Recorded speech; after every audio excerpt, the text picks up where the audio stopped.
Paggising sa umaga, excited ang barkada. Kaliwa kanan halina at sumayaw.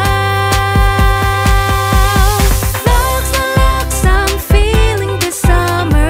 Join the fun, let's dance together. Halina at sumama sa saya. It's a fun summer pag lux sama-sama.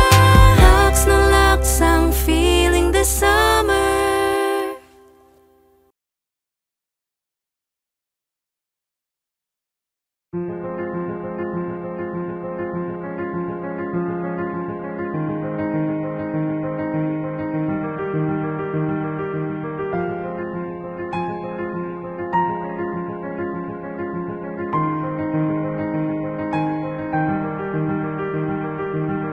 Sa panulat ni Michael Dio,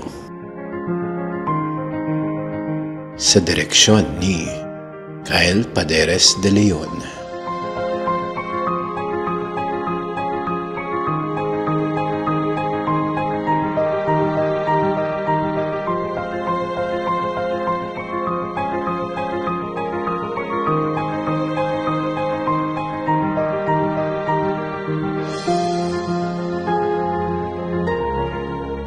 Pabiyahe ka po ba? Isa-isa lang po. Mahina po ang kalaban. Swerte ka talaga. Naku, si tatay, binubuwala na naman ako. Anong pagsubok ang kaya niyang harapin? Sipag at tiyaga at determinasyon. Samahan pa ng pagdadasal. Magtatagumpay din itong negosyo ko. Ano nang mangyayari? Paano?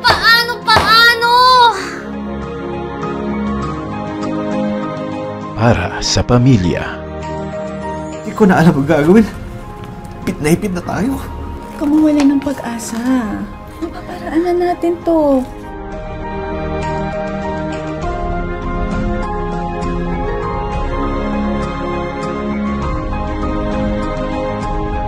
Para sa minamahal. Hi, B, I love you. I love you, B. Bye! Ngunit ang landas ng tagumpay ay hindi madali.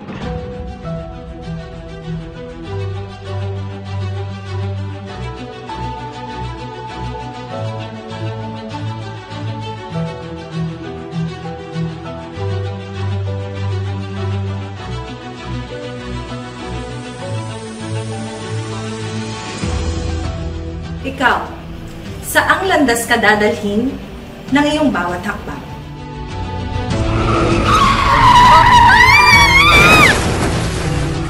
Anong landas ang naghihintay kay Ana Magkawas? Abangan.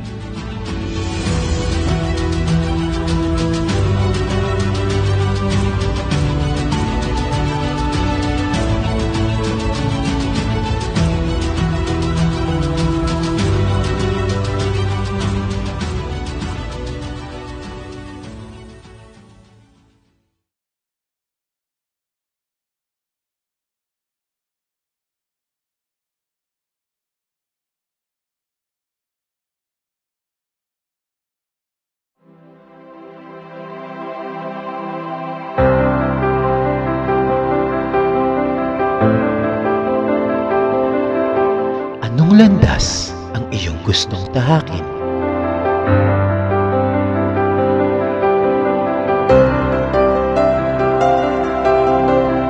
Saang kadadalhin ng iyong bawat hakbang?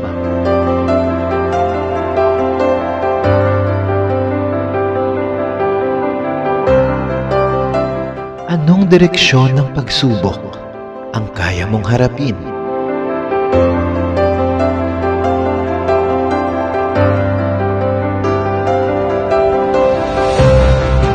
Kanino ka kakapit tungo sa tamang landas?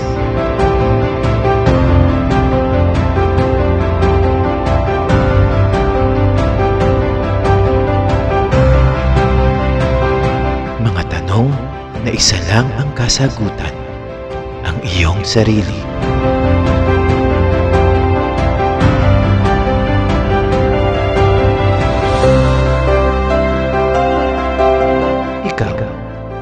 Anong landas ang iyong tatahakin tungo sa landas ng tagumpay?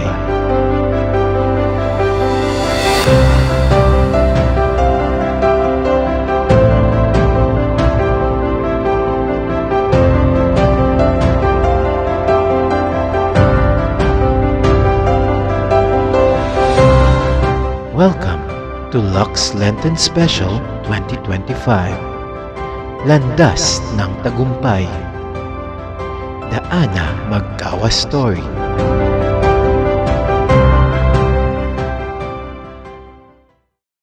Magandang araw sa ating lahat. Ngayong Semana Santa ay matutunghayan natin ang 3-day Lenten Special na magsisimula ngayong Holy Monday at magtatapos sa Holy Wednesday.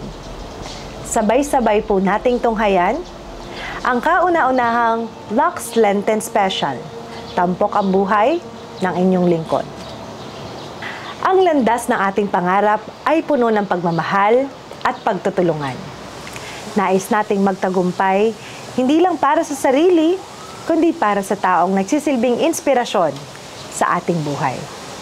Ang bawat hakbang ay may kasamang pag-aaruga at ang bawat tagumpay ay nagsisilbing gabay para sa iba.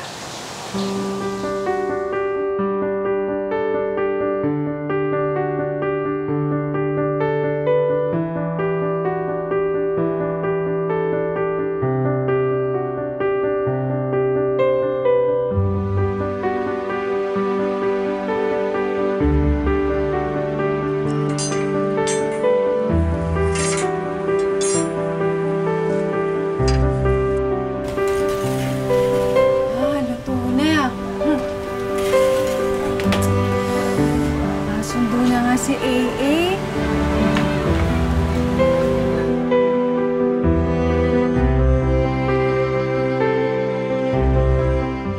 Tay! Tatay! Tay! Oh, kamusta? Kamusta kayo? Buti naman po, Ate Esther. Oo, nakaluto na ako ng mga ulam.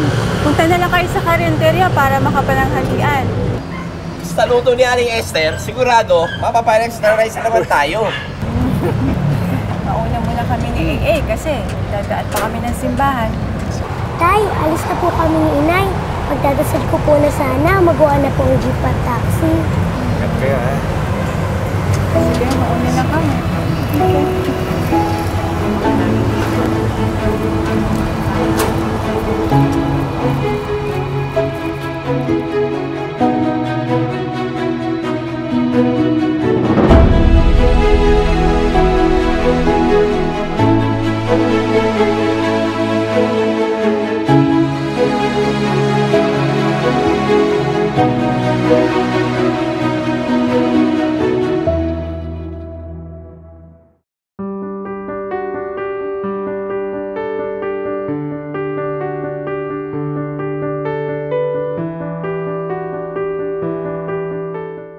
Panginoon, salamat po sa patnubay niyo sa aming pamilya. Paghariin niyo po ang iyong presensya sa bawat isa sa amin. Salamat din po sa gabay niyo sa aming negosyo at ilayo niyo po kami sa mga kapahamakan.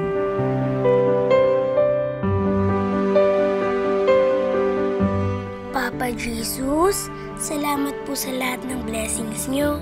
Salamat din po sa kalusugan ni Inay at Tatay. Sana po magawa na yung jeep at taxi pagbalik po namin kay Tatay.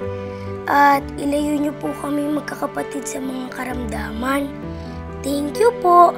I love you po, Papa Jesus.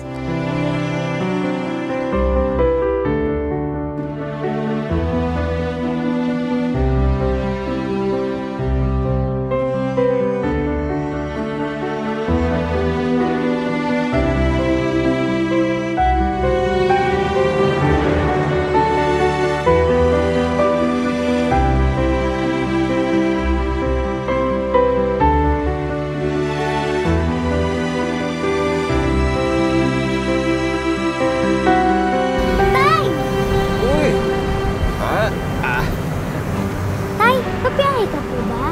Oo, AA. Pwede po ba akong sumama? kung papayag ang inay mo. Pero syempre, mas okay kung may kasama akong swerte sa biyahe.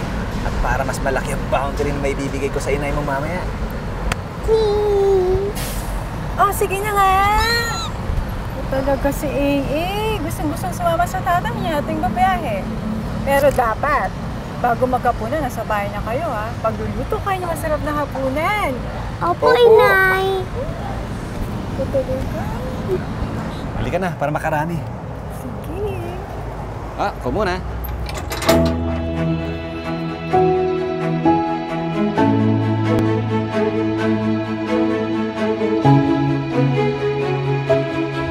Kunting galaw lang po dito sa kaliwa para kasya po lahat. Pong 25 lang po. Tay, nakakatuwa naman po. Ang dami nating pasahero. Kaya nga mukhang tama ako. Swerte ka talaga. Naku, si tatay, binubulo na naman ako. Ilan po dito sa 20? Dalawa lang sa kaliwa. Bayad po. Bayad. Isa-isa lang po. May nga po ang salamat.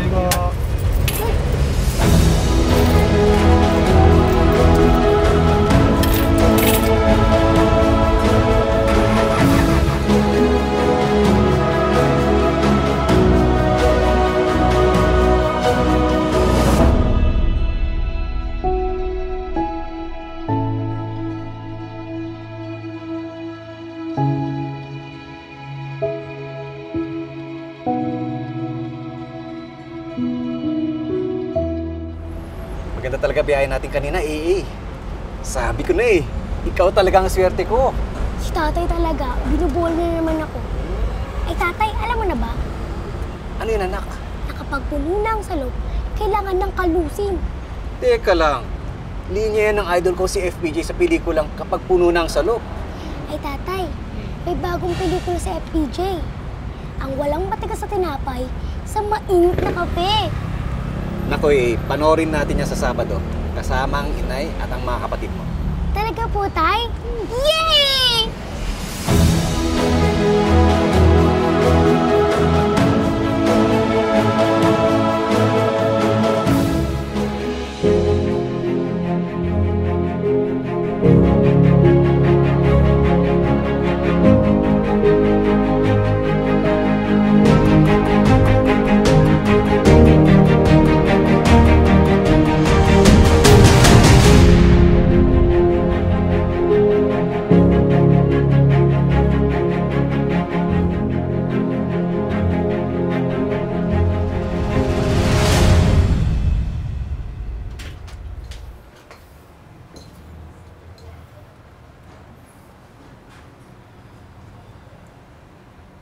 Esther,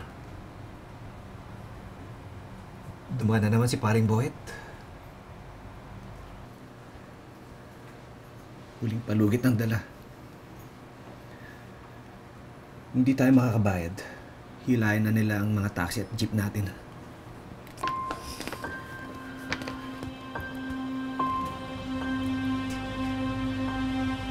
Di ko na alam ang gagawin. Ipit na tayo. Kamawala ng pag-asa. Mapaparaanan natin to. Hindi na ba talaga pwedeng pakiusapan? Di na daw Kaya nalulungkot ako.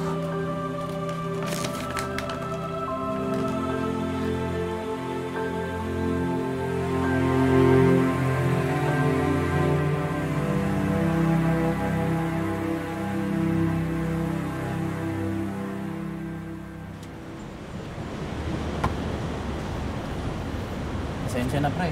Kailangan na talaga namin hatakin ng jeep at taxi mo.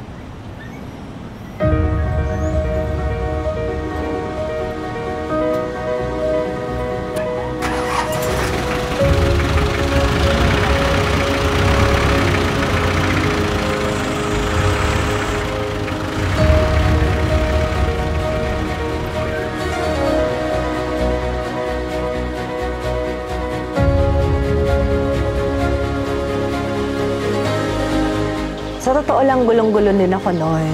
To the point na, tinanong ko na ang inay, sabi ko, bakit kinukuha nila isa-isa yung sasakyan namin?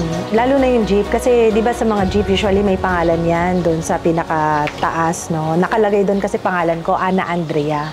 So parang masakit sa akin na nakita na kinukuha siya. Naalala ko, meron kaming 2 taxi, may 2 jeep kami. Tapos unti-unti, yung 2 taxi na yun nawala. Ito mga napundar ng tatay ko nung nag-Saudi siya. Bago siya nag-stay dito sa Pilipinas. At ito na yung parang sa tingin ko, ito yung pinundar ng tatay na ito na yung gagawin niya pag andito na siya sa Pilipinas. Tapos, ang nangyari naman, yan, unti-unti siyang nawala dahil sa hirap ng buhay.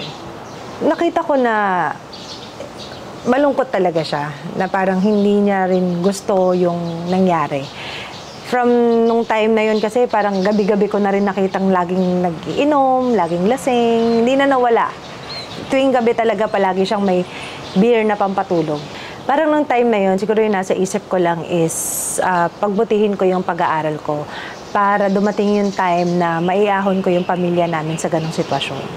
Bata pa lang kasi ako, mahilig na akong rumakit-rakit. So, during mga school breaks, nasa probinsya ako, doon nagtitinda ako ng kung ano-ano. So, nung time pa na nabubuhay yung lola ko, nanay edad ang tawag namin sa kanya. Ako yung naglalako ng mga niluluto niyang banana Q, lugaw, mga kakanin, doon sa mga kapitbahay namin sa probinsya.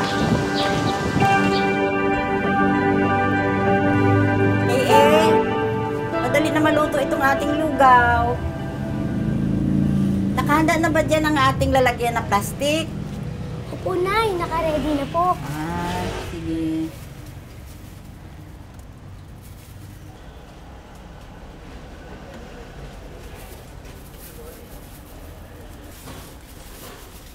Apo, kumain ka muna bago ka umalis. Busog po ako, Nay. Kumain po ako ng pandesal kanina. Alis na po ako para mas maaga po maubos yung mga paninda ko. Sige, Apo. Ingat ka, ha? Sige po, Nay. Una na po ako, ha? Sige. Bye-bye po, Nanay. Ingat. Lugaw! Lugaw po kayo dyan! Bili na po kayo!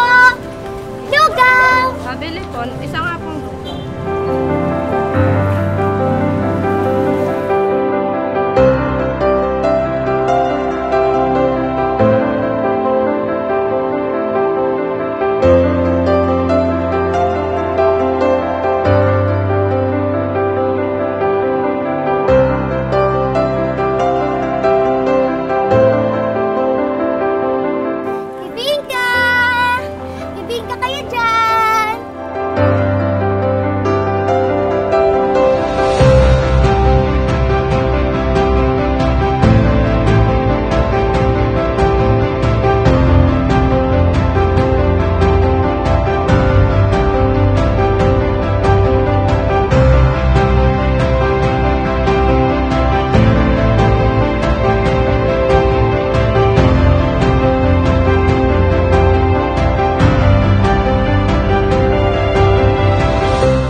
Sis, nandiyan ba si Doc? Oo, kaso busy na siya. Busy pa?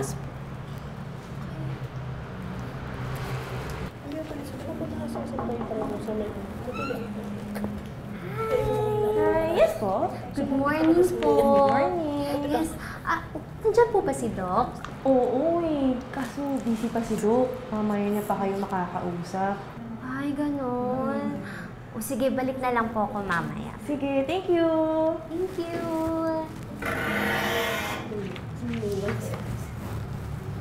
Busy pa daw si Doc, sis eh. May favor naman. Text pa naman ako kung available na ulit si Doc. Mamimili pa kasi ako ng mga paninda ko. Sige sis, text kita pag okay na si Doc. Promise ah? Okay, sige. Thank you! Bye-bye! See you later!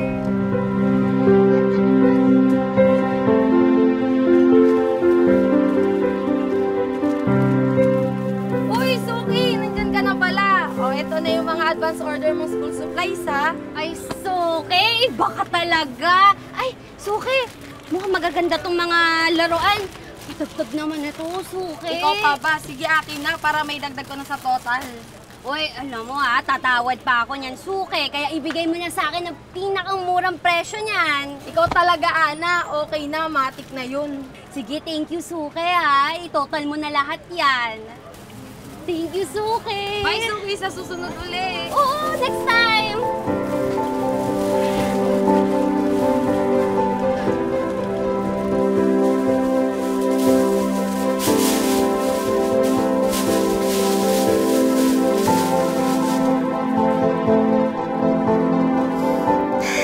Excited na akong makita si Inay at Itay at mga kapatid ko. Medyo natagalan din ang pag-uwi ko. Pero excited na akong makita sila. Uy! Ready na ang mga paninda ko para sa mga suki ko sa Chaong. May dagdag muna na naman ako nito. Yay! Thank you, Lord! Itong mga sandobag na to, sobrang laki ng impact niya sa buhay namin. Actually, sa buhay ko. Kasi dala-dala ko na yan simula bata ako hanggang sa nung nagkaroon ako ng trabaho.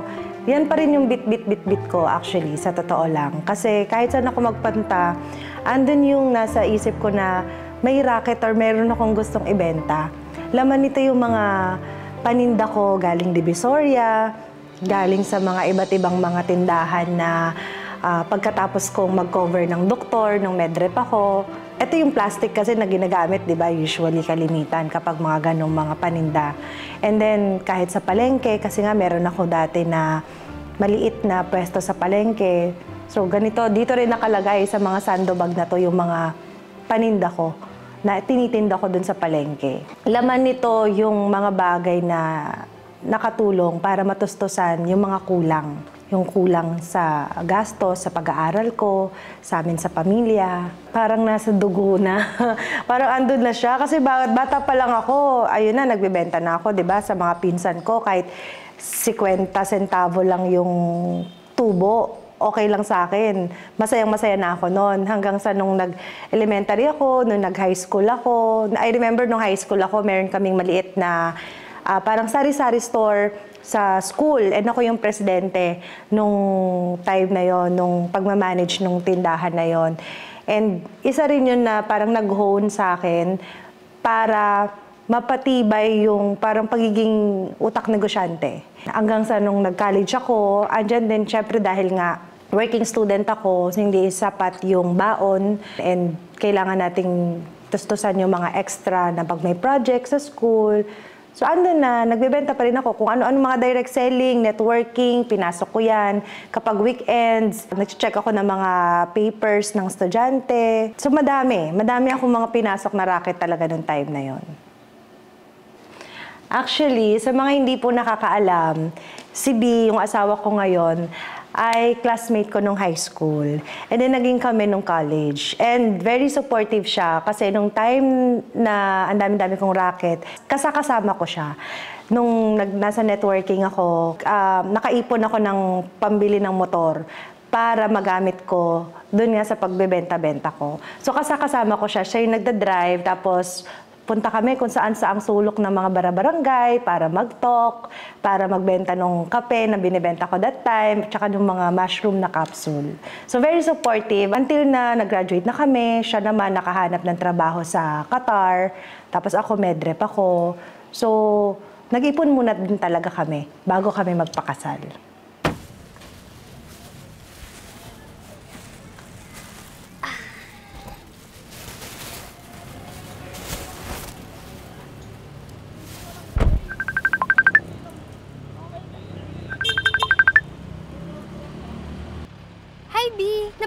ka? Eto, maganda pa rin. Joke lang. To, miss na miss ka, Bi. Actually, pauwi ako ngayon sa Chaong. Namimiss ko na kasi si Inay tsaka Itay. Ito nga, dala ko nga yung mga paninda ko. Ikaw, Bi, kamusta ka dyan sa Qatar? Ito, okay naman. Pogi man eh. Miss na kita. Bi, mag-ingat ka mo lagi sa biyahe mo, ha? I-open mo lagi yung tracker mo para na-monitor kita kung nasa Chaong ka na, ha? Oo, Bi, promise. A-update kita. O, Bi, mauna na ako ha, kasi gabi na. Bye, Bi. Ingat ka lagi. I love you, Bi. Bye. Ingat.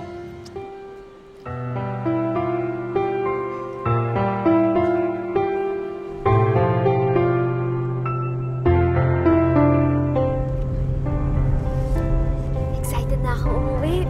Makikita ko na si Inay tsaka si Itay.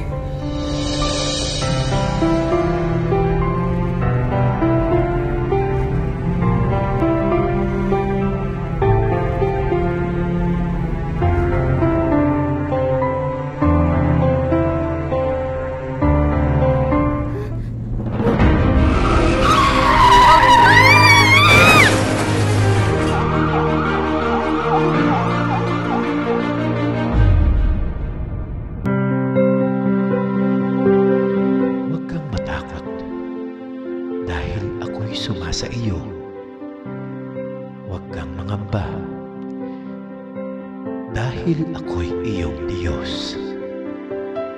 Isaiah, Kapitulo 41, Berso 10.